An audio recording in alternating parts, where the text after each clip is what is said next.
ठीक है बच्चों, स्ट्रक्चर ऑफ प्रोटीन में जो पहला स्ट्रक्चर आता है बच्चों हमारे पास, वो कौन सा आता है? वो आता है हमारे पास प्राइमरी स्ट्रक्चर। और प्राइमरी स्ट्रक्चर हमारे पास क्या होता है प्रोटीन का?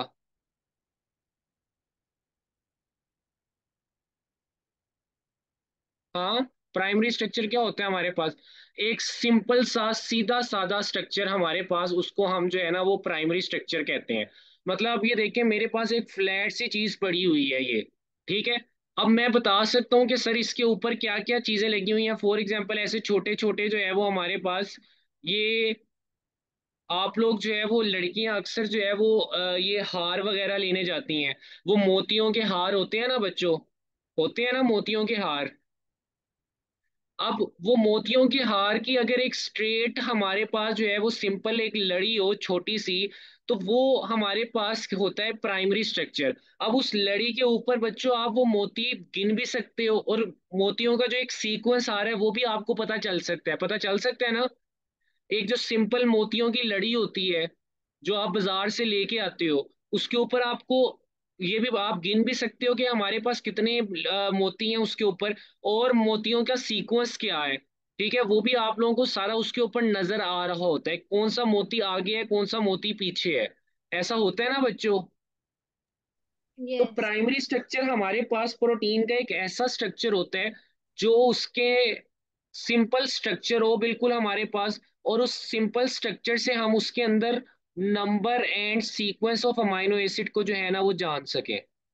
Number and sequence of amino acids को जान सके, जान सके। क्लियर है? फॉर एग्जाम्पल हमारे पास, अच्छा सबसे पहला साइंटिस्ट जिसने हमारे पास ये प्राइमरी स्ट्रक्चर को डिस्कवर किया था वो कौन था बच्चों? एफ सेंगर। कौन था? एफ सेंग। और एफ सेंगर ने किसके अंदर जो है वो प्राइमरी स्ट्रक्चर को डिस्कवर किया था हमारे पास? Insulin insulin. के प्राइमरी स्ट्रक्चर को हमारे इंसुलिन। पास डिस्कवर किया था। और हमारे पास उसने इंसुलिन के प्राइमरी स्ट्रक्चर के अंदर क्या देखा था? उसने ये देखा था कि इसके अंदर हमारे पास दो चेन्स होती हैं। क्या होती हैं बच्चों? दो चेन्स। दो चेन्स होती हैं, कौन कौन सी? अल्फा चेन और बीटा चेन। अल्फा चेन और beta chain. Alpha chain beta chain. And beta chain. Beta chain. Alpha chain के अंदर कितने अमाइनो एसिड्स उसने देखे थे बच्चों? 21 अमाइनो एसिड। 21। 21। 21 अमाइनो एसिड जो है इसकी अल्फा चेन के अंदर होते हैं। और बीटा चेन के अंदर कितने थे? 30 अमाइनो 30। एसिड्स हमारे पास इसके बीटा चेन के अंदर जो है ना वो हमारे पास थे।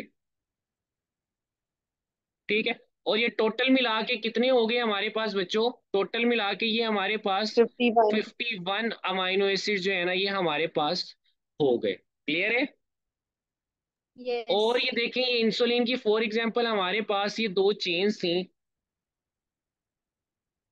ठीक है।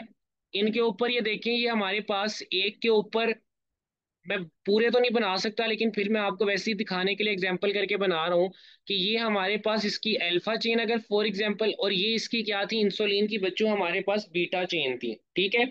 और इन दोनों के दरमियान उसने हमें कहा था कि अल्फा और बीटा चेन के दरमियान कौन से बॉन्ड्स हैं पेप्टाइड बॉन्ड। जिन्होंने इनको लिंक किया हुआ है? ये बॉन्ड्स बच्चों होते हैं डाइसल्फाइड बॉन्ड्स। ये याद रखना, एमसीक्यूज में पूछ सकता है वो। इस अल्फा चेन के ऊपर 21 अमाइनो एसिड लगे होते हैं, बीटा चेन के ऊपर 30 अमाइनो एसिड लगे होते हैं। और इन दोनों चेन्स को क्या चीज ज्वाइन कर रही होती है हमारे पास? Disulphide bonds. अब अगर आप इस इंसुलिन का स्ट्रक्चर देखें ना, तो ये बिल्कुल एक सिंपल सा स्ट्रक्चर है। आपको पता चल सकता है कि अल्फा चेन पे कितने अमाइनो एसिड्स और बीटा चेन पे कितने अमाइनो एसिड्स हैं। पता चल रहा है ना इसको देख के? यस। जी सर। तो ऐसा स्ट्रक्चर प्रोटीन का जिसको देख के आपको नंबर ऑफ अमाइनो एसिड या सीक्वेंस ऑफ अमाइनो एसिड पता चल जाए, उसको हम क्या कहते हैं? Primary primary. स्ट्रक्चर। ठीक है। प्राइमरी स्ट्रक्चर जो है ना बच्चों, उसको हम जो है वो कहते हैं। ठीक है। उसके बाद हमारे पास एक और प्रोटीन है जिसका प्राइमरी स्ट्रक्चर जो है वो हमने देखा था, और वो प्रोटीन कौन सी थी? हीमोग्लोबिन। हीमोग्लोबिन। ग्लोबिन। हीमोग्लोबिन की टोटल कितनी चेन्स होती हैं हमारे पास? 4। 4 चेन होती है। 4। 4 चेन्स होती हैं। सर इसके अंदर 2 अल्फा चेन्स होती हैं और बीटा चेन। 2 अल्फा चेन्स होती हैं और 2 हमारे पास बीटा चेन होती हैं। और हमारे पास एक अल्फा चेन में इसके कितने अमाइनो एसिड्स होते हैं? 141। 41। 141। और 2 है हमारे पास, तो 2 को अगर हम करेंगे तो हमारे पास 2 अल्फा चेन में कितने आ जाएंगे? 242। 42। 282। 282 बच्चे। और एक बीटा चेन में कितने अमाइनो एसिड होते हैं इसके? 146। 146। 146। तो 2 में कितने होंगे? 300, सॉरी, 292। 292 अमाइनो एसिड जो है वो इसकी 2 बीटा चेन्स के अंदर होते हैं। आपको ये वाला भी जो है इस तरह भी जो है वो आना चाहिए। ठीक है, 292 बच्चे, 392 नहीं। ठीक है। हम्म। अच्छा, अब हमारे पास जो है एक इम्पोर्टेंट बात याद रखिएगा। अगर मैं आपसे पूछूं कि मेरे पास एक प्रोटीन है, एमसीक्यूज यहाँ पे मैं आपसे पूछने लगा हूं। मेरे पास एक प्रोटीन है जिसके अंदर प्रोटीन हैज 52 अमाइनो एसिड्स। मुझे इस प्रोटीन के अंदर पेप्टाइड बॉन्ड बताएं, नंबर ऑफ पेप्टाइड बॉन्ड कितने होंगे? 51। 51। नंबर ऑफ पेप्टाइड बॉन्ड कितने होंगे हमारे पास?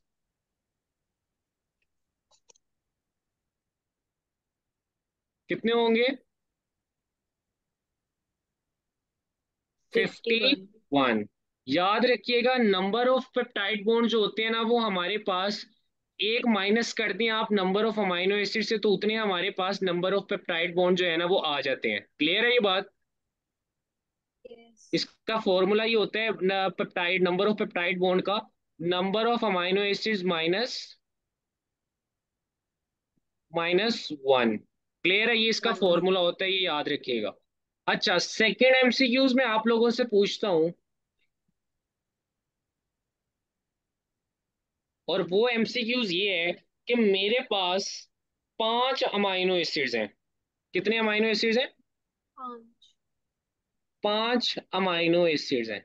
इन 5 अमाइनो एसिड्स को मैं इस तरह अरेंज करूं डिफरेंट तरीके से कि मेरे पास कितने नंबर ऑफ प्रोटीन्स जो हैं या कितने डिफरेंट नंबर ऑफ पेप्टाइड्स जो है वो बन सकते हैं। हाउ मैनी डिफरेंट, बल्कि how many number of different peptides जो है ना वो इससे बन सकते हैं।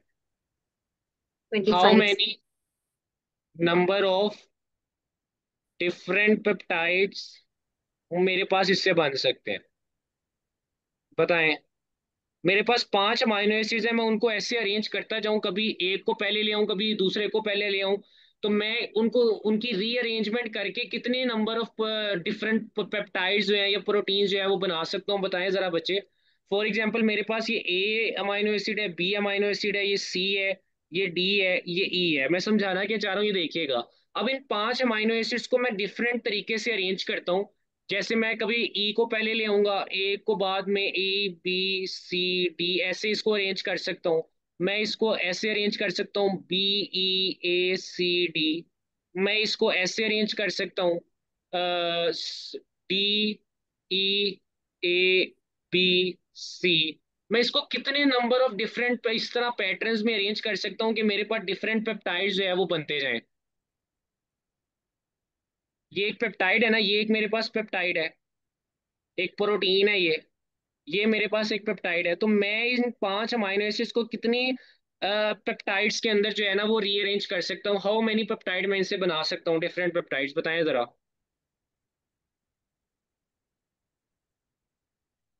नहीं बच्चों, मैं आपके सामने 3 तो मैंने बना दिए हैं। एक कैसे होगा? तो इसके लिए फॉर्मूला याद रखिएगा बच्चों।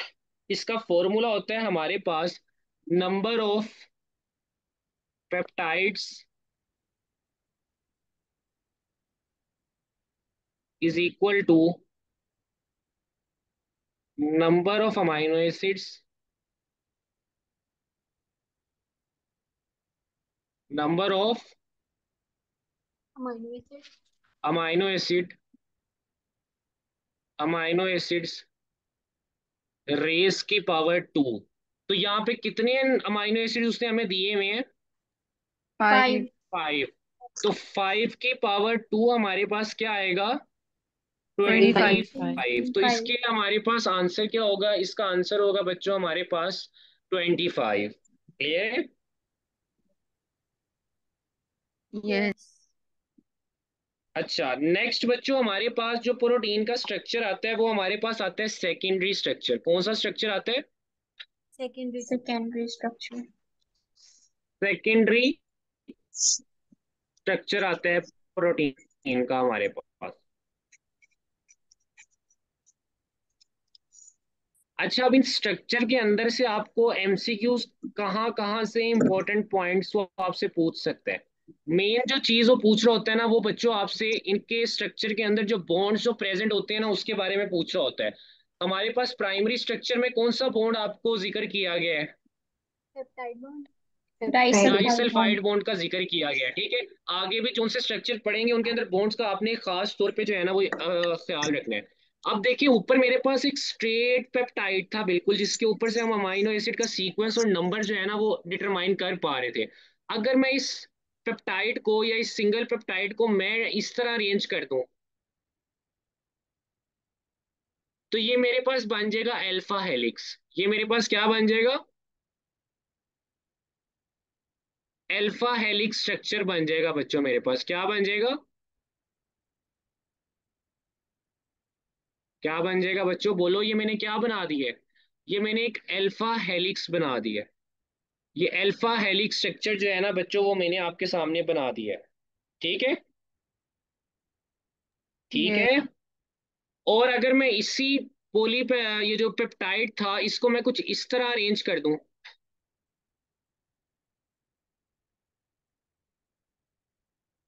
तो ये वाला स्ट्रक्चर जो होगा ना बच्चों, ये मेरे पास प्लेटेड शीट के लाएगा।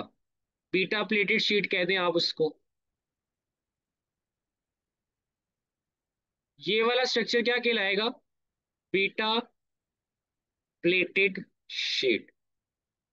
तो ये जो अब मैंने आपके सामने दो स्ट्रक्चर बनाए हैं ना, अल्फा हेलिक्स और बीटा प्लेटेड शीट, ये हमारे पास सेकेंडरी स्ट्रक्चर होते हैं।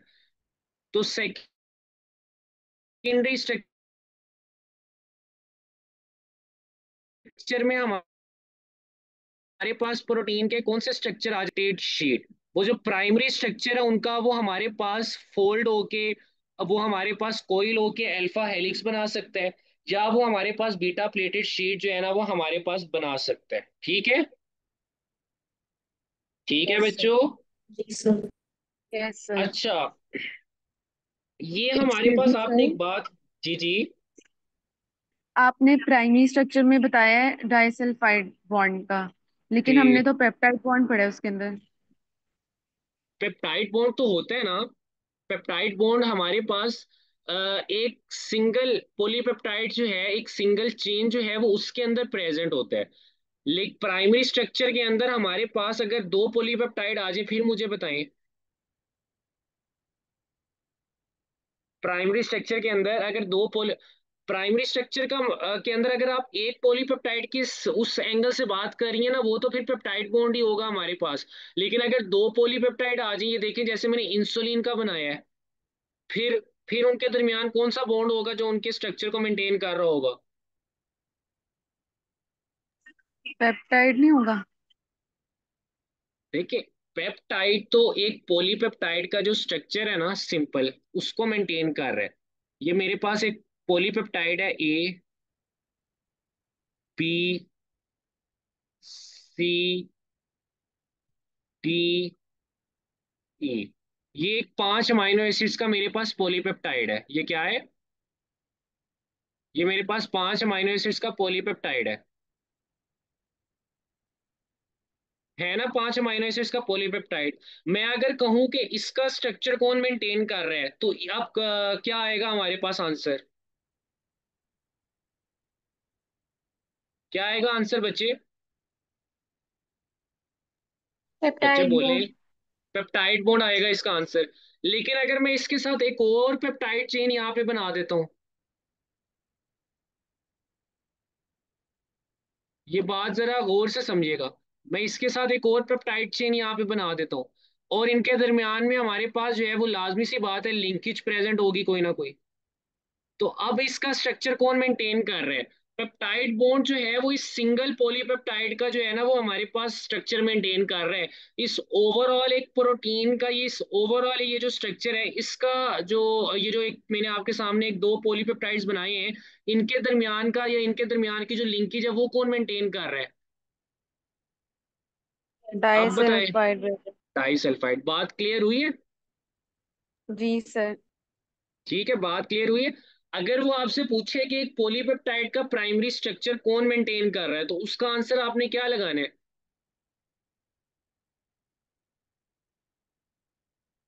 यहाँ पे मैं ये बात क्लियर करके लिख देता हूं कि सिंगल पॉलीपेप्टाइड का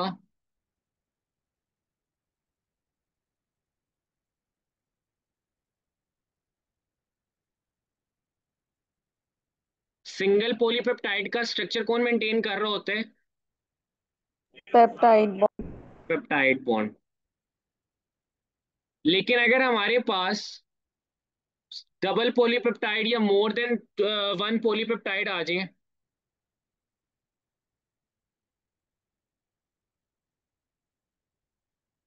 मल्टीपल पॉलीपेप्टाइड अगर हमारे पास आ जाए, तो उनका स्ट्रक्चर जो उनकी आपस में लिंकेज है प्राइमरी स्ट्रक्चर के केस में वो कौन मेंटेन कर रहा होगा? Disulphide linkage. डाइसल्फाइड। अब क्लियर है बच्चे? कोई इशू तो नहीं? कोई इशू तो नहीं? No sir. क्लियर है। चले, सेकेंडरी स्ट्रक्चर में हम पढ़ रहे थे alpha helix and beta pleated sheet को। अब अगर सबसे पहले मैं आपके सामने जो है वो अल्फा हेलिक्स को जो है वो एक्सप्लेन करूं, तो ये देखिए मेरे पास अल्फा हेलिक्स ना कुछ इस तरह कोइलिंग की फॉर्म में जो है ना वो हमारे पास प्रेजेंट होता है। क्लियर है?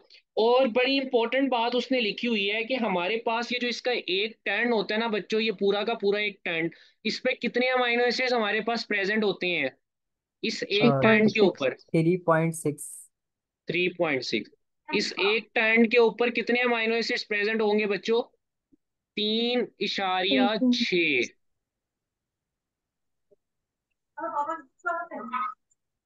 ये देखे, चौथा मैंने आधा पार्ट उसका इस टर्न के अंदर बनाया, आधा पार्ट जो है वो मैं नेक्स्ट टर्न के अंदर जो है वो ले गया हूँ। तो हमारे पास एक टर्न के ऊपर, ईच टर्न के ऊपर कितने अमाइनो एसिड जो है वो हमारे पास प्रेजेंट होते हैं? Each turn contains 3.6। 3.6 amino acids.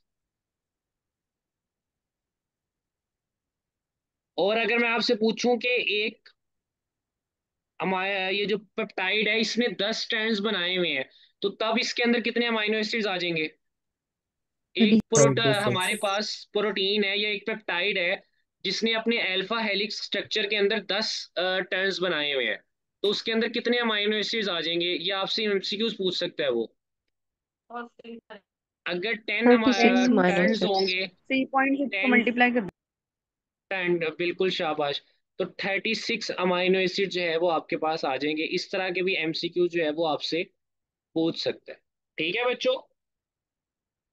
और जी ये जो इसका सर। अल्फा हेलिकल स्ट्रक्चर है ये हमारे पास ऐसे कैसे मेंटेन रह रहा है, तो ये भी आपने याद रखना है कि ये हमारे पास यहाँ पे देखें, ये अमाइनो एसिड यहाँ पे भी प्रेजेंट होंगे, यहाँ पे भी प्रेजेंट होंगे, ये नीचे ऐसे प्रेजेंट होंगे और ये नीचे ऐसे प्रेजेंट होंगे।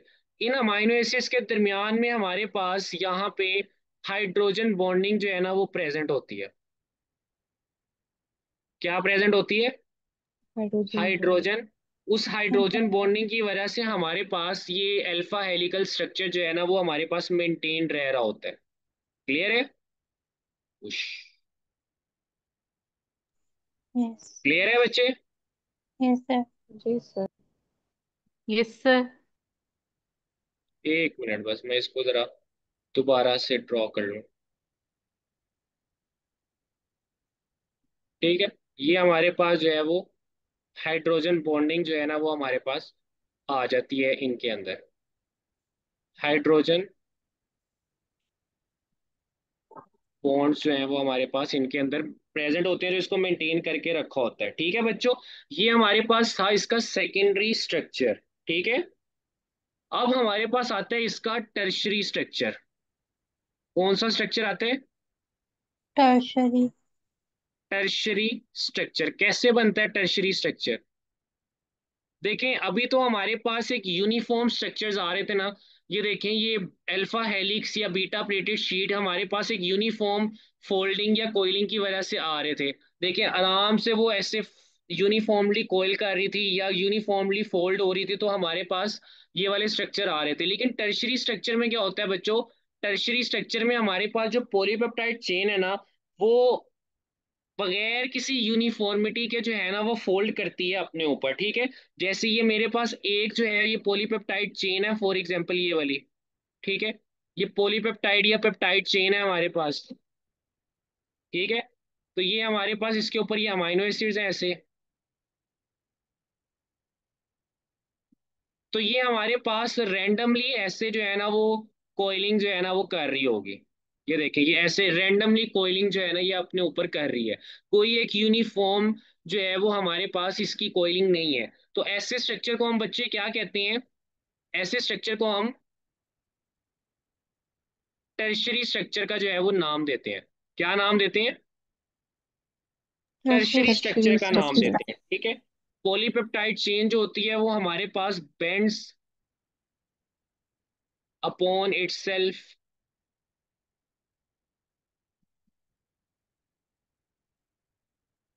Bends upon itself. ठीक है, और ये हमारे पास कौन सी शेप, ये जो शेप आ रही है आपके पास ना बच्चों, ये हमारे पास ग्लोबुलर शेप होती है। कौन सी शेप होती है? ग्लोबुलर शेप हमारे पास बना रही होती है। ये देखिए, ये ग्लोब्यूल की तरह की हमारे पास एक स्ट्रक्चर बना रहे होते हैं ऐसे फोल्ड करके अपने ऊपर। मैं थोड़ा सा प्यारा बनाने की कोशिश कर रहा हूँ। ठीक है, अब किसी हद तक ये हमारे पास काबिल कबूल है। ठीक है बच्चों, तो हमारे पास ये कौन सी शेप दे रही होती है? ग्लोबुलर शेप जो है ये हमारे पास दे रही होती है। ठीक है, जी ठीक है सर। बच्चों। सर। और हमारे पास इसके अंदर कौन कौन से बॉन्ड जो है वो प्रेजेंट होते हैं इस टर्शरी स्ट्रक्चर के अंदर? आयोनिक आयनिक और हाइड्रोजन डाइसल्फाइड। जी, आयनिक डाइसल्फाइड और हाइड्रोजन बॉन्ड। आयनिक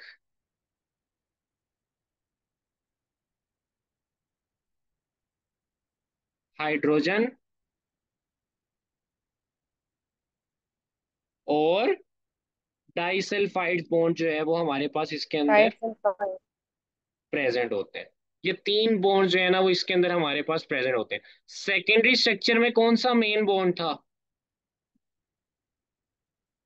हाइड्रोजन बॉन्डिंग। शाबाश, हाइड्रोजन अल्फा बॉन्ड। हेलिक्स के दरमियान हमारे पास हाइड्रोजन बॉन्डिंग जो है वो हमारे पास आ रहा था। ठीक है, क्लियर है? जी। जी अब सर। हमारे यस पास सर। कुछ ऐसी प्रोटीन्स होती हैं, जैसे हमारे पास एंटीबॉडीज। एंटीबॉडीज भी हमारे पास प्रोटीन्स है ना? एंटीबॉडीज भी क्या है बच्चों? प्रोटीन्स। प्रोटीन्स। अब एंटीबॉडीज का जो टर्शरी स्ट्रक्चर, एंटीबॉडीज भी टर्शरी स्ट्रक्चर बनाती हैं। तो आपने उनके अंदर एक खास बात याद रखनी है कि उनमें इन आयोनिक हाइड्रोजन और डाइसल्फाइड्स बॉन्ड के साथ साथ एक और बॉन्ड भी होता है, और उस बॉन्ड को क्या कहते हैं हम?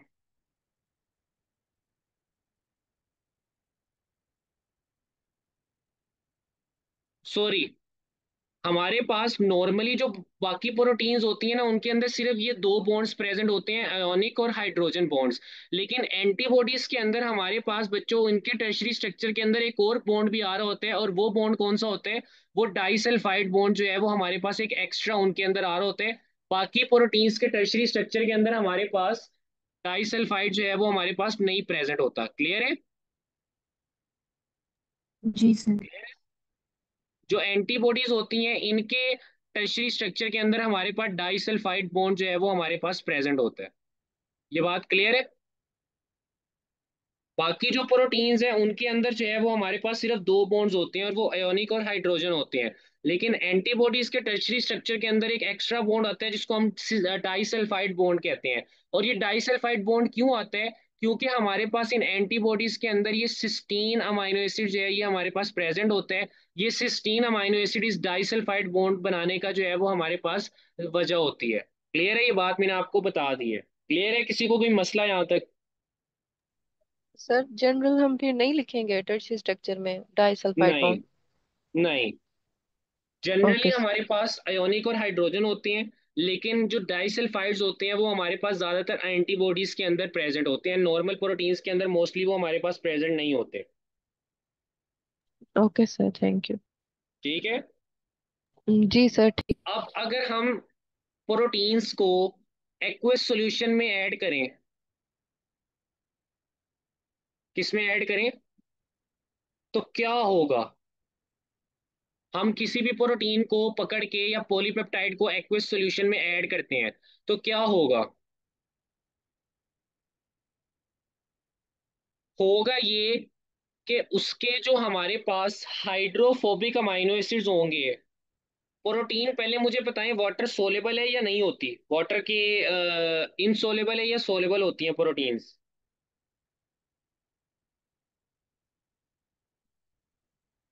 बताएं जरा बच्चों। Human?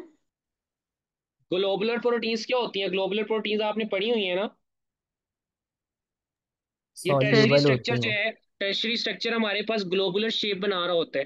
ग्लोबुलर शेप का मतलब है कि ये हमारे पास ग्लोबुलर प्रोटीन्स की तरह होंगी और ग्लोबुलर प्रोटीन्स हमारे पास वाटर में सोलेबल होती है। वाटर में सोलेबल होती है ना? वाटर में यस। सोल्यूबल होती है, ये बात याद रखनी है। ये जो टर्शरी स्ट्रक्चर होता है ये मोस्टली हमारे पास ग्लोबुलर प्रोटीन्स में प्रेजेंट होते हैं। और ग्लोबुलर प्रोटीन्स हमारे पास क्या होती हैं? वाटर में सोलेबल होती हैं। ग्लोबुलर प्रोटीन्स क्या होती हैं हमारे पास? वाटर में सोलेबल होती हैं। तो जब आप इनको वाटर में डिजोल्व करोगे ना तो होगा ये कि जो हमारे पास ऐसे अमाइनो एसिड्स होंगे जो हाइड्रोफिलिक होंगे, वाटर से लव करते होंगे, वो हमारे पास सरफेस के ऊपर आ जाएंगे ऐसे।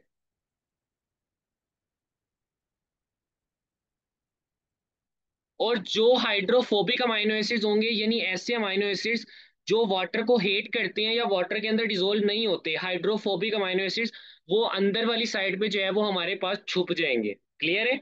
तो अगर हम किसी ग्लोबुलर प्रोटीन को वाटर के अंदर ऐड करते हैं तो उस ग्लोबुलर प्रोटीन्स के अंदर जो वाटर लविंग अमाइनो एसिड्स होंगे वो इर्द गिर्द आ जाएंगे सारे के सारे वाटर के। और जो हमारे पास हाइड्रोफोबिक होंगे वो उन इर्द गिर्द आए हुए अमाइनो एसिड्स के अंदर छुप के बैठ जाएंगे हमारे पास। ठीक है? वो वाटर के साथ इन कांटेक्ट जो है वो नहीं आएंगे। ये इर्द गिर्द सारा क्या है? इर्द गिर्द सारा का सारा जो है वो हमारे पास वाटर है। Sir, I have a question. जी बच्चे। सर लास्ट ईयर नम्स में एक क्वेश्चन आया था कि जो जी। स्ट्रेटनिंग ऑफ हेयर्स हैं उसमें कौन सा बॉन्ड ब्रेक होता है। जी। तो सर इसका बता दें कॉन्सेप्ट। ऑप्शंस क्या थे? Sir disulphide bonding, covalent bonding, ionic bonding और हाइड्रो कौन सी थी शायद हाइड्रोफोबिक इंट्रैक्शंस। ये चार ऑप्शन थे सर। इसके अंदर बच्चों हमारे पास जहां तक मुझे लगता है इसके अंदर हमारे पास डाइसल्फाइड बॉन्ड जो है वो टूट रहा होता है। यही ऑप्शन लगाया था आपने? जी सर। सही हुआ था। सर ये कंफर्म नहीं है, मुझे अभी तक कंफर्म नहीं है क्योंकि इसका डाइसल्फाइड बॉन्ड, डाइसल्फाइड बॉन्ड ही इसमें हमारे पास जो है ना वो टूट रहा होता है। मुझे भी सर यही लग रहा है। ठीक है? जी जी। डाइसल्फाइड बॉन्ड इसके अंदर हमारे पास जो है वो टूट रहा होता है जी स्ट्रेटनिंग की वजह से। ठीक जी है? जी।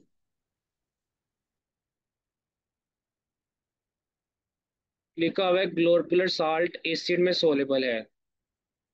बच्चे हम एसिड या सॉल्ट की बात कर ही नहीं रहे, हम वाटर की बात कर रहे हैं। वाटर में जब आप टर्शरी स्ट्रक्चर वाली प्रोटीन को जो है वो ऐड करोगे तो टर्शरी स्ट्रक्चर वाली प्रोटीन हमारे पास ग्लोबुलर प्रोटीन्स होती हैं ज्यादातर। तो वो वाटर में डिसोल्व हो जाएंगी। अब वो किस तरह डिसोल्व होंगी कि उसके अंदर ज्यादातर ऐसे अमाइनो एसिड्स होंगे जो वाटर लविंग होंगे, वो वाटर के अंदर अच्छी तरह डिसोल्व हो जाएंगे, सरफेस पे आ जाएंगे।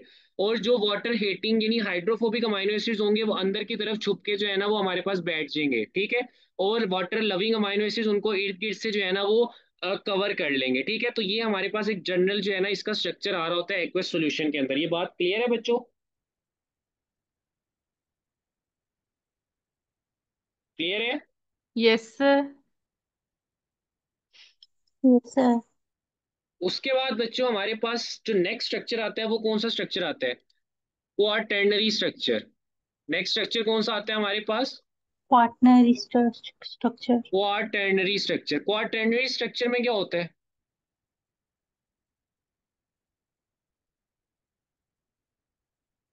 सर इसमें कॉम्प्लेक्स प्रोटीन्स होती हैं, मतलब इसमें हर तरह की बॉन्डिंग होती है, आयोनिक, कोवलेंट, हाइड्रो। नहीं, सिंपल सी अगर आपको मैं इसका एक डिफरेंस बताऊं ना, तो देखें, एक डिफरेंस में टर्शरी और क्वाटर्नरी में फर्क सिर्फ इतना है कि टर्शरी में आपने याद रखना है। देखिए, मैंने एक पॉलीपेप्टाइड बनाया था, वो एक पॉलीपेप्टाइड अपने ऊपर फोल्डिंग वगैरह ये सारा कुछ कर रहा था, ठीक है, कोइल हो रहा था, बेंड कर रहा था। अगर दो या दो से ज्यादा हमारे पास पॉलीपेप्टाइड आपस में जो है ऐसे कांटेक्ट में आ जाएं और आपस में जो है वो लिंकेज में आ जाएं, तो उसको हम बच्चों क्वाटर्नरी स्ट्रक्चर जो है ना वो बोलते हैं। ये देखें, ठीक है, ये देखो,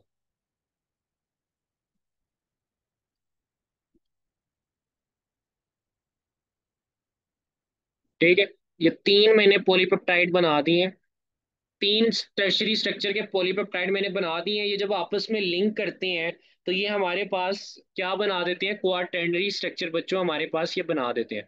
तो तीन या दो से ज्यादा पॉलीपेप्टाइड्स जब अपने ऊपर भी बेंड करते हैं और इर्द गिर्द वाले पॉलीपेप्टाइड्स के साथ भी इंटरेक्शन करते हैं, तो वो कौन सा स्ट्रक्चर बना देते हैं हमारे पास? वो क्वाटर्नरी स्ट्रक्चर बना देते हैं। अगर एक ही पॉलीपेप्टाइड है, वो अपने ऊपर बेंड कर रहा है, अपने आप को कोयल कर रहा है, तो वो टर्शरी स्ट्रक्चर कहलाएगा। लेकिन अगर दो या दो से ज्यादा जो पॉलीपेप्टाइड्स हैं वो आपस में इंटरेक्शन कर रहे हैं, पहले वो खुद फोल्ड हो रहे हैं, फिर वो साथ वालों के साथ भी इंटरेक्शन कर रहे हैं, बॉन्डिंग बना रहे हैं, तो उसको हम बच्चों क्या नाम देंगे?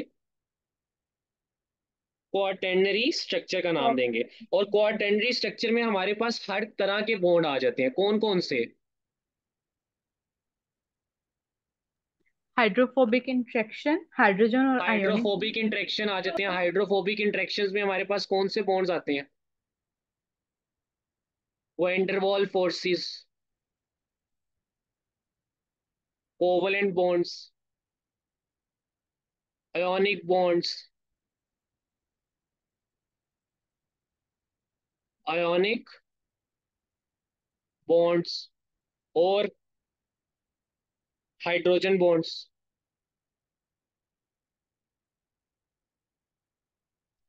ठीक है,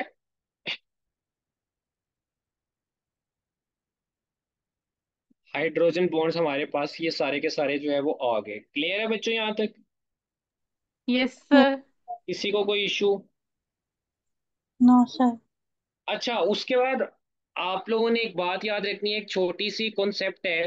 वो कहता है कि हमारे पास किसी भी प्रोटीन के काम करने के लिए या प्रॉपर फंक्शनिंग के लिए क्या जरूरी होता है?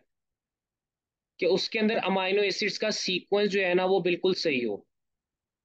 किसी भी प्रोटीन की फंक्शनिंग के लिए ये लाजमी बात है कि उसके अंदर जो अमाइनो एसिड का सीक्वेंस है ना वो बिल्कुल सही हो। अगर वो अमाइनो एसिड का सीक्वेंस हल्का सा भी गलत हो जाएगा ना, तो वो प्रोटीन अपना काम करना छोड़ देगी या अपना काम करना खराब कर देगी। ठीक है, तो किसी भी प्रॉपर फंक्शनिंग ऑफ प्रोटीन के लिए क्या चीज रिक्वायर है? कि जो उसके अंदर अमाइनो एसिड के नंबर है और जो उसके अंदर अमाइनो एसिड का सीक्वेंस है वो क्या होना चाहिए? वो बिल्कुल सही होना चाहिए। वो क्या होना चाहिए? प्रॉपर बिल्कुल फंक्शन सही। कर। प्रॉपर अरेंजमेंट होनी चाहिए उसके अंदर अमाइनो एसिड्स की, तब जाके वो प्रोटीन जो है वो अपना प्रॉपर फंक्शन जो है वो परफॉर्म करेगी। हल्का सा भी अमाइनो एसिड उसके अंदर ऊपर नीचे या आगे पीछे हो गया या गलत लग गया, तो वो प्रोटीन अपना जो है वो काम जो है वो छोड़ देगी। ठीक है, वो प्रोटीन अपना काम क्या करेगी? वो प्रोटीन अपना काम छोड़ देगी। इसकी सबसे बेहतरीन मिसाल है आपके पास सिकल सेल एनीमिया। कौन सी? Sickle cell anaemia. और ये लाजमी जो है वो बड़ी इंपॉर्टेंट डिजीज है, सिकल सेल एनीमिया। क्या होता है सिकल सेल एनीमिया में? ग्लूटामिक एसिड जो है वो चेंज हो जाता है वेलाइन से। बिल्कुल, ग्लूटामिक एसिड क्या होते हैं? हमारे पास नॉर्मल जो प्रोटीन होती है हीमोग्लोबिन, उसके अंदर ग्लूटामिक एसिड लगना होता है, लेकिन वो ग्लूटामिक एसिड की जगह हमारे पास क्या लग जाता है? Valine amino acid. Valine amino acid जो है वो हमारे पास लग जाता है, ठीक है। तो वो कहता है कि इसमें हमारे पास क्या हो रहा होता है, इसमें हमारे पास जो हीमोग्लोबिन की बीटा चेन है, हीमोग्लोबिन में कितनी चेन्स थी बच्चों? 4। 4। 4। वो कहता है कि 4। हीमोग्लोबिन की हमारे पास जो बीटा चेन होती है, ठीक है, उसके अंदर क्या होता है कि हमारे पास एक ग्लूटामिक एसिड जो है वो अमाइनो एसिड होता है। उस ग्लूटामिक एसिड की जगह पे हमारे पास वैलिक एसिड या वैलिन जो है वो हमारे पास अमाइनो एसिड जो है वो आके जुड़ जाता है। तो हीमोग्लोबिन की बीटा चेन के अंदर ग्लूटामिक एसिड की जगह आके क्या जुड़ जाता है बच्चों? वेलाइन। वैलिन अमाइनो एसिड आके जुड़ जाता है। अब अमाइनो एसिड का सीक्वेंस जो है वो हमारे पास खराब हो गया। तो अब अमाइनो एसिड का सीक्वेंस खराब हो गया तो इसका मतलब है ये जो हीमोग्लोबिन प्रोटीन है ये भी क्या हो जाएगी? फॉल्टी। डिफॉल्टी हो जाएगी, ठीक है। और ये जो हमारे पास ग्लूटामिक एसिड की जगह जो वैलिन है ये क्यों आ रहा होता है?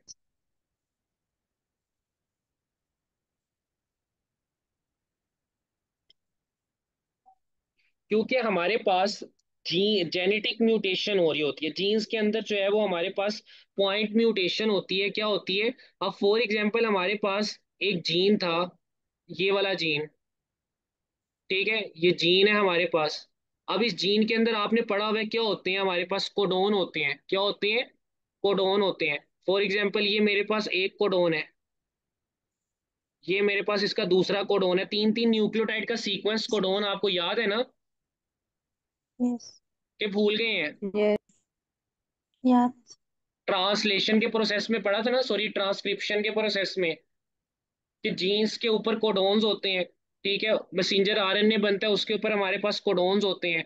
ये जो कोडोन होते हैं, हर कोडोन जो है वो एक स्पेसिफिक अमाइनो एसिड को जो है वो हमारे पास लेके आ रहा होता है। हर स्पेसिफिक अमाइनो एसिड को क्या कर रहा होता है? कोड कर रहा होता है। ये बात पढ़ी हुई है ना, याद है ना कि नहीं? Yes sir.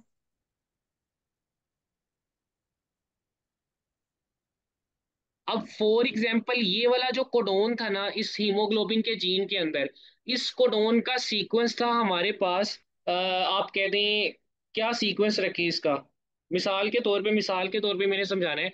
फॉर एग्जाम्पल इसका सीक्वेंस था हमारे पास GUA। अब ये जो GUA है ना ये हमारे पास ग्लूटामीन को जो है ना वो कोड कर रहा था। ग्लूटामीन को क्या कर रहा था? कोड कर रहा था। अब हुआ क्या कि इसके अंदर पॉइंट म्यूटेशन आ गई, और पॉइंट म्यूटेशन के की वजह से क्या हुआ कि इसके दरमियान में ये जो यू प्रेजेंट था, इस यू की जगह क्या आ गया हमारे पास? इस यू की जगह ए आ गया। ये GUA की बजाय GAA हो गया। तो अब ये GAA हमारे पास ग्लूटामीन को जो है वो कोड नहीं करेगा, अब ये कौन से अमाइनो एसिड को कोड करेगा? वैलिन को जो है वो हमारे पास कोड करेगा। ये मैं एग्जांपल के तौर पे आपको समझा रहा हूँ कि हमारे पास जेनेटिक लेवल पे जीन्स के अंदर एक पॉइंट म्यूटेशन होती है। उस पॉइंट म्यूटेशन की वजह से अमाइनो एसिड की सब्स्टिट्यूशन जो है वो हमारे पास हो जाती है। जहाँ पे पहले ग्लूटामीन लगना था वहां पे अब आके वैलिन जो है वो हमारे पास लगेगा। क्लियर है? यस। बात समझ आई? तो ये जो सब्स्टिट्यूशन हो रही है अमाइनो एसिड की ये किस वजह से हो रही है? ये एक पॉइंट म्यूटेशन की वजह से हो रही है।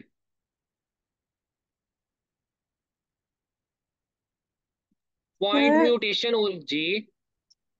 सर जैसे आपने ये बात की ना कि अमाइनो एसिड का जो एक भी सीक्वेंस अगर खराब होगा तो उसमें जो है पॉइंट म्यूटेशन आ जाएगी। जी नहीं नहीं नहीं नहीं, मैंने ये नहीं कहा। आप मेरी बात गलत समझ गई हैं। देखिए आपको पता है, मैं आपको थोड़ा सा, मुझे लगता है आप लोगों ने वो चैप्टर भूल गए हुए हैं आप लोग। हमारे पास जीन्स होते हैं, जीन्स होते हैं, पढ़ा है ना ये? यस। जीन्स आगे क्या बनाते हैं? Messenger RNA. मैसेंजर आरएनए आगे क्या बनाता है? प्रोटीन्स। ठीक है। अब ये जो मैसेंजर आरएनए होते हैं ना बच्चों, आप लोगों ने पढ़ा हुआ है कि ये हमारे पास इसके ऊपर कोडोन प्रेजेंट होते हैं। पढ़ा हुआ है ना कोडोन के बारे में? या चले हम जीन्स की बात ही कर लेते हैं। तीन न्यूक्लियोटाइड्स, फॉर एग्जांपल ये AT, मैं किसी और कलर से जो है वो इनको लिखता हूँ, ये A, टी, जी। ये तीन न्यूक्लियोटाइड है, ये एक कोडोन है। ठीक है, यहाँ पे मैं लिख देता हूँ टी, ए, जी। ये एक और जो है तीन न्यूक्लियोटाइड है, ये एक और कोडोन है। ठीक है, बिल्कुल इसी तरह जब ये मैसेंजर आरएनए के अंदर आएगा, ठीक है, तो यहाँ पे हमारे पास जो है फॉर एग्जांपल ये चेंज हो जाएगा, ए ही रहेगा, टी ही रहेगा, जी हमारे पास जी ही ऐसे रहेगा, ए टी जी हमारे पास बन गया। ये जो जी ए टी है ये भी ऐसे ही रहेगा हमारे पास, टी ए जी। ठीक है, अब ये जो हमारे पास ये तीन न्यूक्लियोटाइड्स है ना, ये हमारे पास कहलाते हैं कोडोन। क्या कहलाते हैं? कोडोन। कोडोन। कोडोन। ये कोडोन जो है बच्चों, एक कोडोन जो है वो एक स्पेसिफिक अमाइनो एसिड को जो है ना वो रिप्रेजेंट कर रहा होता है। फॉर एग्जांपल ये जो एटीजी कोडोन है, ये कह रहा है हमारे पास कि यहाँ पे लगना है हमारे पास अमाइनो एसिड ट्रिप्टोफान। ट्रिप्टोफान क्या लगने? ट्रिप्टोफान अमाइनो एसिड यहाँ पे लगने हैं। और ये जो टीएजी कोडोन है ये कह रहा है कि मेरा अमाइनो एसिड कौन सा है? मेरा अमाइनो एसिड है आर्जिनिन। मैं एग्जाम्पल के तौर पे बता रहा हूँ। तो मुझे बताएं ये जो प्रोटीन होगी इसके अंदर कौन से दो अमाइनो एसिड जो है वो हमारे पास लगेंगे? ट्रिप्टोफान प्लस हाँ आर्जिनिन। हाँ। अब समझ आइए, ये हमारे पास एक पूरा जो है प्रोसेस हो रहा होता है। ठीक है, yes, अगर मेरे पास यहाँ पे कहीं पे ये जी, जी की जगह क्या आ गया? जी की जगह मेरे पास फॉर एग्जाम्पल यहाँ पे टी आ गया। क्या आ गया? टी आ गया। कोई जेनेटिक म्यूटेशन हुई उसकी वजह से हमारे पास ये जी की जगह यहाँ पे क्या आ गया? टी आ गया। अब ये टी की आने की वजह से ये वाला कोडोन अब ट्रिप्टोफान को जो है वो हमारे पास कोड नहीं करेगा। ये किसको कोड करेगा अब? ये हमारे पास फॉर एग्जाम्पल कोड कर देता है टायरोसिन को। जो हमारी नॉर्मल प्रोटीन थी उसके अंदर कौन कौन से अमाइनो एसिड्स होने चाहिए थे? उसके अंदर होने चाहिए थे ट्रिप्टोफान और आर्जिनिन। लेकिन अब जो प्रोटीन बनेगी उसके अंदर कौन से अमाइनो एसिड्स हैं? उसके अंदर है टायरोसिन और आर्जिनिन। तो अमाइनो एसिड्स का सीक्वेंस खराब हो गया ना, या अमाइनो एसिड का जो है वो आप कहते हैं सब्स्टिट्यूशन हो गई। ट्रिप्टोफान और आर्जिनिन होने चाहिए थे, यहाँ पे टायरोसिन और आर्जिनिन आ गए हैं। सिर्फ एक पॉइंट म्यूटेशन, एक न्यूक्लियोटाइड पीछे से चेंज हुआ है, पॉइंट म्यूटेशन हुई है, उसकी वजह से अमाइनो एसिड्स की सब्स्टिट्यूशन हो गई है। तो इस प्रोटीन का स्ट्रक्चर जो है वो खराब हो जाएगा। कैसे खराब हुआ है? वो कहता है कि मेरे अंदर ट्रिप्टोफान होना चाहिए था, लेकिन आ कौन सा गया? टायरोसिन आ गया, तो उसका स्ट्रक्चर खराब, स्ट्रक्चर खराब तो उसका फंक्शन खराब। अब बात समझ आई है? मैंने डिटेल से समझा दिया ये। अब समझ आई है? यस सर, आ गई समझ। आ गई है? Yes sir. चलें। तो सिकल सेल एनीमिया में हमारे पास एक पॉइंट म्यूटेशन हो रही होती है। उस पॉइंट म्यूटेशन की वजह से ग्लूटामीन जो है वो वेलिन के साथ रिप्लेस हो जाता है। अब जब वो वेलिन के साथ रिप्लेस हो जाता है तो हीमोग्लोबिन प्रोटीन जो है वो अपना प्रॉपर फंक्शन नहीं करेगी, उसका स्ट्रक्चर हमारे पास खराब हो जाएगा। ऐसे ही है। यस।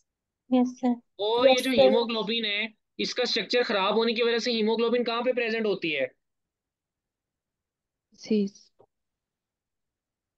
हम्म, हीमोग्लोबिन कहाँ पे प्रेजेंट होती है बच्चों? ये तो बेसिक सा सवाल है। आरबीसी। आरबीसीज में। तो जब इसका स्ट्रक्चर खराब होता है ना तो नॉर्मली हमारे पास आरबीसी जो है ना बच्चों वो ऐसे बाइकनकेव शेप के होते हैं। ये देखो ऐसे डोनट की तरह के होते हैं। डोनट खाते हैं ना आप लोग? बस दरमियान में जो है वो खाली जगह नहीं होती, वो डिप्रेशन होता है इनके अंदर। ठीक है, ऐसे दरमियान में एक डिप्रेशन जो है वो इनके अंदर आया होता है। ये आरबीसी के स्ट्रक्चर होता है नॉर्मल, अगर हीमोग्लोबिन नॉर्मल है। लेकिन सिकल सेल एनीमिया में क्या होता है कि हीमोग्लोबिन का स्ट्रक्चर खराब हो गया, उसके अंदर अमाइनो एसिड की सब्स्टिट्यूशन हुई हुई है। तो ये जो आरबीसीज है ना, आरबीसीज इनका स्ट्रक्चर हमारे पास ऐसे स्पिंडल की तरह का हो जाता है।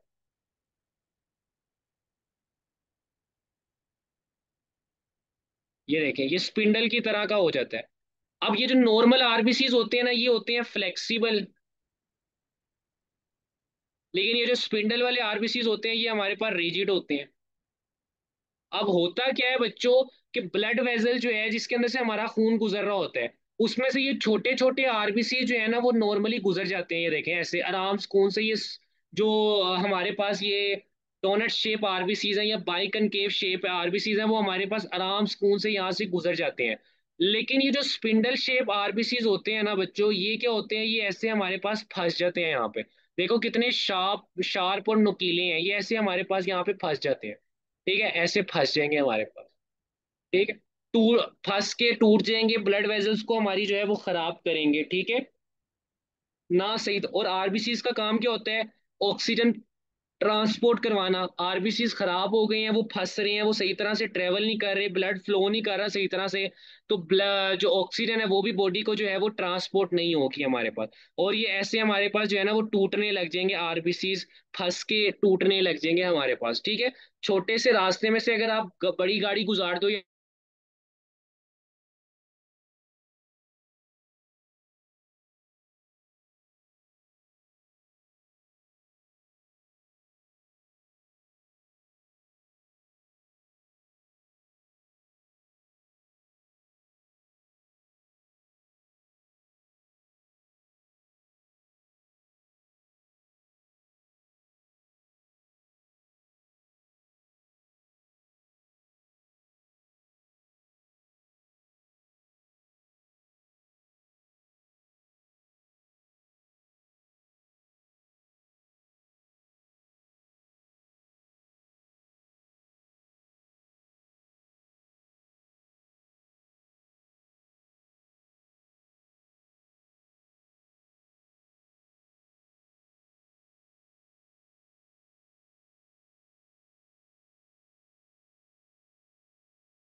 सॉरी बच्चों, थोड़ा सा वो नेट का इशू आ गया था।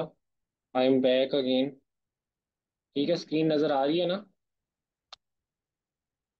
अच्छा, हम लोग पढ़ रहे थे कि सिकल सेल होने की वजह से, सिकल सेल आरबीसीज होने की वजह से उनकी ब्रेकडाउन हो जाएगी, और जब ब्रेकडाउन होगी तो क्या होगा, आरबीसीज कम हो जाएंगे बॉडी के अंदर। आरबीसी का नंबर जो है वो हमारी बॉडी के अंदर कम हो जाएगा। और जब आरबीसी का नंबर कम होगा तो इस कंडीशन को हम बच्चों क्या कहते हैं? इस कंडीशन को हम एनीमिया का नाम जो है वो देते हैं। ठीक है, तो सिकल सेल आरबीसी होने की वजह से उनकी ब्रेकडाउन होती है, और ब्रेक डाउन होने की वजह से हमारी बॉडी के अंदर आरबीसी का जो लेवल है वो हमारे पास क्या हो जाता है, कम हो जाता है। और उसको हम एनीमिया का नाम जो है ना वो बच्चों देते हैं। क्लियर है यहाँ तक बच्चों? और ये किसकी वजह से हो रहा है, आरबीसी का स्ट्रक्चर क्यों चेंज हो रहा है? क्योंकि उनके अंदर प्रेजेंट हीमोग्लोबिन प्रोटीन जो है उसका स्ट्रक्चर चेंज हो रहा है। और उसका स्ट्रक्चर क्यों चेंज हो रहा है? अमाइनो एसिड की सब्सटीट्यूशन होने की वजह से। और वो अमाइनो एसिड की सब्सटीट्यूशन क्यों हो रही है? पॉइंट म्यूटेशन होने की वजह से हमारे पास। ठीक है, ये बात क्लियर है बच्चों? जी सर। Yes sir. चलिए नेक्स्ट हमारे पास आ जाता है क्लासिफिकेशन ऑफ प्रोटीन्स या टाइप्स ऑफ प्रोटीन। क्या आ जाते हैं? दो तरह की बच्चों हमारे पास प्रोटीन्स जो है वो होती हैं। कितनी तरह की होती हैं? 2 तरह की। 2 types.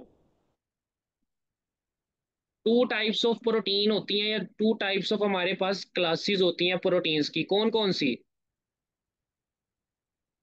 Fibrous protein and globular protein. शाबाश।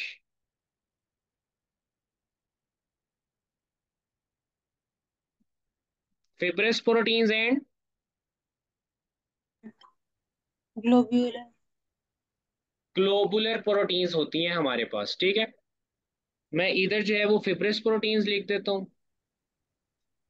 और इधर जो है वो हम, यानी दुनिया में जितनी भी प्रोटीन्स एग्जिस्ट करती हैं वो या तो फिब्रस होंगी, या वो हमारे पास क्या होंगी बच्चों, या वो हमारे पास ग्लोबुलर होंगी। इन दो कैटेगरीज के अंदर हम डिफरेंट प्रोटीन्स को जो है ना वो फॉल करवाते हैं। अब फिब्रस प्रोटीन्स कौन सी प्रोटीन्स होती हैं? जिन ऐसी प्रोटीन जिनके अंदर क्वाटर्नरी स्ट्रक्चर होता है मोस्टली। जिनके अंदर कौन सा स्ट्रक्चर होता है? क्वाटर्नरी स्ट्रक्चर होता है, या सेकेंडरी स्ट्रक्चर इनके अंदर होता है। इनके बारे में आपने शर्त याद रखनी है कि इनके अंदर हमारे पास वन या मोर देन वन पॉलीपेप्टाइड जो है वो हमारे पास हो। वन या मोर देन वन पॉलीपेप्टाइड जो है वो हमारे पास हो।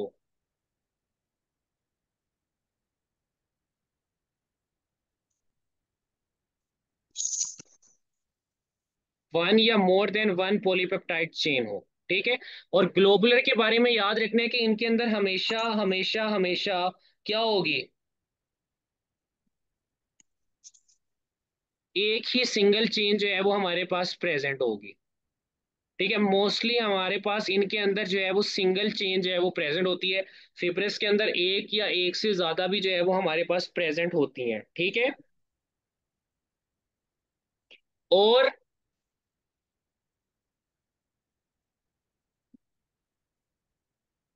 फिब्रस के अंदर और क्या होता है? फिब्रस के अंदर आपने याद रखना है कि इसके अंदर सेकेंडरी एंड क्वाटर्नरी स्ट्रक्चर जो होते हैं ना वो हमारे पास इंपॉर्टेंट होते हैं। सेकेंडरी एंड क्वाटर्नरी स्ट्रक्चर जो है वो हमारे पास इंपॉर्टेंट होता है।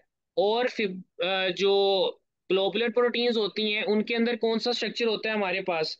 उनके अंदर टर्शरी स्ट्रक्चर जो है ना बच्चों वो हमारे पास इंपॉर्टेंट होता है। टर्शरी स्ट्रक्चर हमारे पास, ये जो फिब्र ग्लोबुलर प्रोटीन्स हैं इनके अंदर जो है वो हमारे पास इंपॉर्टेंट होता है। ठीक है। सेकेंडरी सर नहीं बच्चे, ये सेकेंडरी आप कौन किसको कह रहे हैं?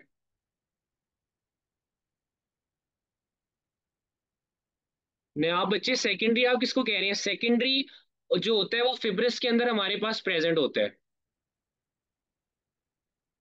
हाँ बिल्कुल। और ग्लोबुलर के अंदर हमारे पास टर्शरी स्ट्रक्चर जो है वो मोस्टली प्रेजेंट होता है। ग्लोबुलर का मैंने आपको ऊपर बताया था कि ग्लोबुलर की जो सिंगल चेन होती है ये अपने ऊपर फोल्ड्स करके हमारे पास डिफरेंट तरह के जो है ना वो स्ट्रक्चर बना सकती है। और वो किस तरह के स्ट्रक्चर बना सकती है हमारे पास? वो हमारे पास ग्लोबुलर स्ट्रक्चर बना सकती है। ऊपर भी मैंने आपको ये बात बताई थी, एलिप्सोइड स्ट्रक्चर भी वो हमारे पास बना सकती है। ठीक है, अपने ऊपर जो है वो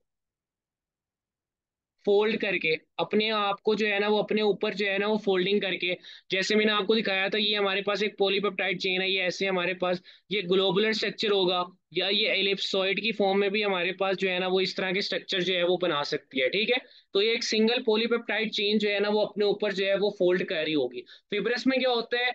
दो, एक भी हो सकती है, दो भी हो सकती है, तीन भी हो सकती है, उनके दरमियान लिंकेज वगैरह भी हो सकती है। Mostly secondary and quaternary structure जो है वो हमारे पास इनके अंदर प्रेजेंट होता है। फिब्रस के बारे में याद रखना है कि ये हमारे पास इनसोलेबल होते हैं वाटर के अंदर। ये हमारे पास क्या होते हैं बच्चों, इनसोलेबल होते हैं इन वाटर। और जो ग्लोबुलर होते हैं वो हमारे पास क्या होते हैं, वो सोलेबल होते हैं वाटर के अंदर। ये हमारे पास क्या होते हैं बच्चे, सोलेबल होते हैं वाटर के अंदर, ग्लोबुलर। जो फिब्रस होते हैं वो हमारे पास नॉन क्रिस्टलाइन होते हैं, ये नहीं, ये क्रिस्टल नहीं बनाते, ये प्रोटीन्स क्रिस्टल नहीं बनाती, नॉन क्रिस्टलाइन होते हैं ये। और ये हमारे पास इलास्टिक होते हैं। फिब्रस जो है ये हमारे पास इलास्टिक होते हैं। जो ग्लोबुलर होते हैं बच्चों वो हमारे पास क्रिस्टलाइन होते हैं, वो क्रिस्टल्स बनाते हैं, और इसी वजह से वो हमारे पास इलास्टिक नहीं होते। ठीक है, globular proteins are not elastic, are never elastic. ठीक है, उसके बाद ये जो हमारे पास ग्लोबुलर प्रोटीन्स हैं, अगर मैं इसकी एग्जांपल की बात करूं तो क्या क्या एग्जांपल होंगी फिब्रस प्रोटीन की, बताएं जरा। सबसे पहली फिब्रस प्रोटीन आपने याद रखना है, ये जो आपके बाल हैं, ठीक है, या आपके जो स्किन फाइबर है, sorry silk fibre, silk fibre का पता है ना, रेशम, वो जो मकड़ी के अंदर से, या जो एक रेशम का कीड़ा होता है जो अपने अंदर से रेशम निकालते हैं, वो जो रेशम होती है ना बच्चों, वो हमारे पास फिब्रस प्रोटीन होती है। वो क्या होती है, फिब्रस प्रोटीन होती है। इसके अलावा एक्टिन एंड मायोसिन, जो आप लोगों ने मसल्स के अंदर जो है वो पढ़ी है फिलामेंट्स प्रोटीन्स।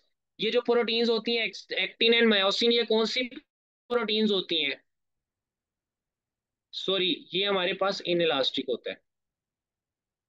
ये हमारे पास बच्चों इन इलास्टिक होता है।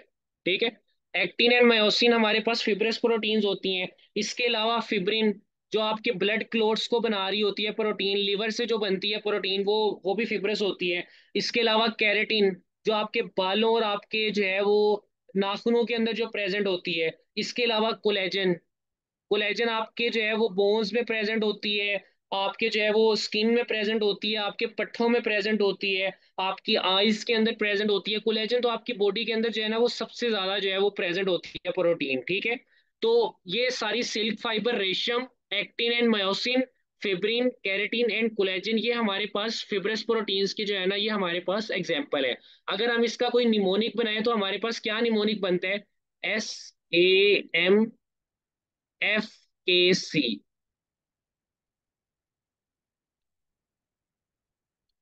क्या बनेगा इसका, कोई लफ्ज बनाते हैं इससे, एस, सैम,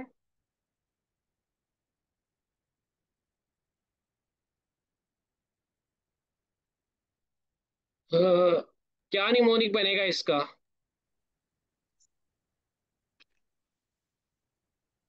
सैम FKC से इसको याद रख लें। Sir KFC। Sam find KFC, शाबाश। ये भी हो सकता है, इसको ऐसे रख लेते हैं, सैम फाइंड्स। ठीक है, ये इसको ऐसे लिख लिएगा, सैम फाइंड्स KFC। जितने भी कैपिटल में लिखे हुए हैं उससे याद रख लेगा, दरमियान में जो फाइंड आ रही है हमारे पास एक एक्स्ट्रा ही है। उसके बाद इसकी एग्जाम्पल की बात करें, ग्लोबुलर प्रोटीन की एग्जाम्पल की बात करें, तो इसमें हमारे पास क्या क्या आ जाता है बच्चों, इंजाइम्स, जितने भी आपके इंजाइम्स हैं सारे के सारे ग्लोबुलर प्रोटीन्स होते हैं। ठीक है, इसके अलावा एंटीबॉडीज, ये भी क्या है हमारे पास, ग्लोबुलर प्रोटीन्स हैं। हॉर्मोन्स, ये भी क्या है, ग्लोबुलर प्रोटीन्स हैं। इसके अलावा हीमोग्लोबिन, ये भी क्या है हमारे पास, ग्लोबुलर प्रोटीन्स। इसके अलावा मायोग्लोबिन, ये भी क्या है, ग्लोबुलर प्रोटीन। इसके अलावा एग के अंदर जो एल्बुमिन प्रोटीन होती है वो भी ग्लोबुलर प्रोटीन है हमारे पास। इसके अलावा आपके सेल मेम्ब्रेन्स के अंदर जितनी भी प्रोटीन होती है ना वो सारी ग्लोबुलर होती हैं, proteins of cell membrane, proteins of cell membrane. ठीक है, तो इसका अगर हम निमोनिक बनाएं, EAH, EAH, HMAP,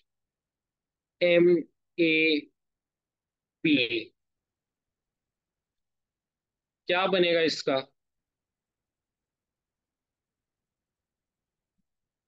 पाम ही। इसका हम बना लेते हैं पाम ही। है तो वैसे फजूल सा, लेकिन हमने याद रखना है। उसका था हमारे पास फिब्रस का सैम फाइंड्स KFC, और इसका हम बना लेते हैं, आपके जेहन में कोई अच्छा सा आ रहा है निमोनिक बच्चों? इसका हम निमोनिक बना लेते हैं पाम ही। क्या बना लेते हैं? पाम ही, पैम ही। आपके जेहन में आ रहा है कोई बच्चों अच्छा सा निमोनिक? जरा दिमाग लगाएं।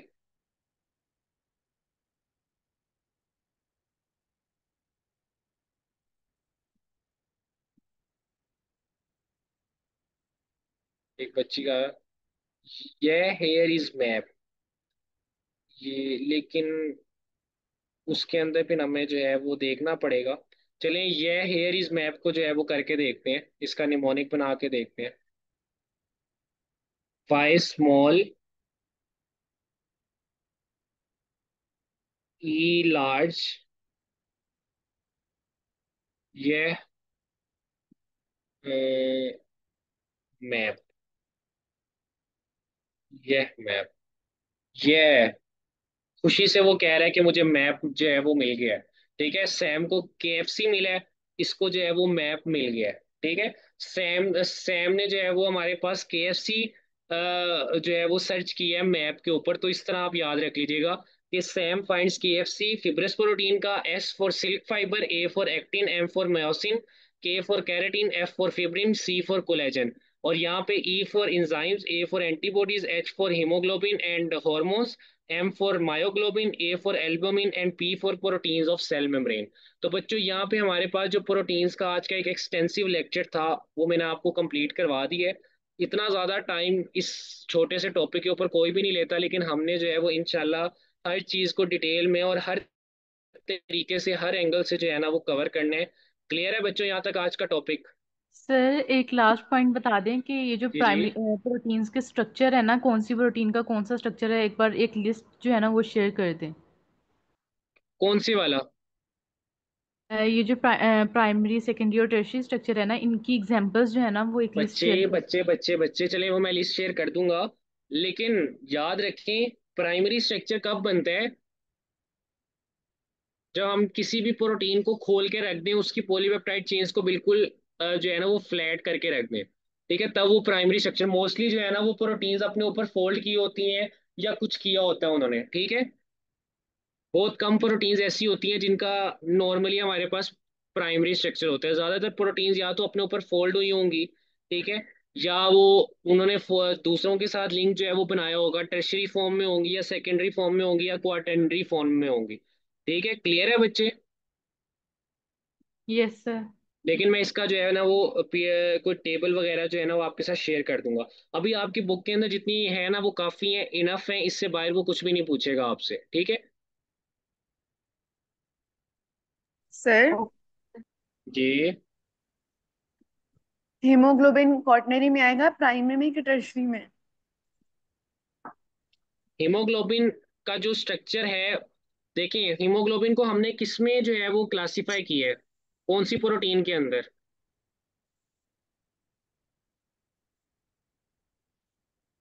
बताएं जरा। ग्लोबुलर में लिख रहे हैं सर।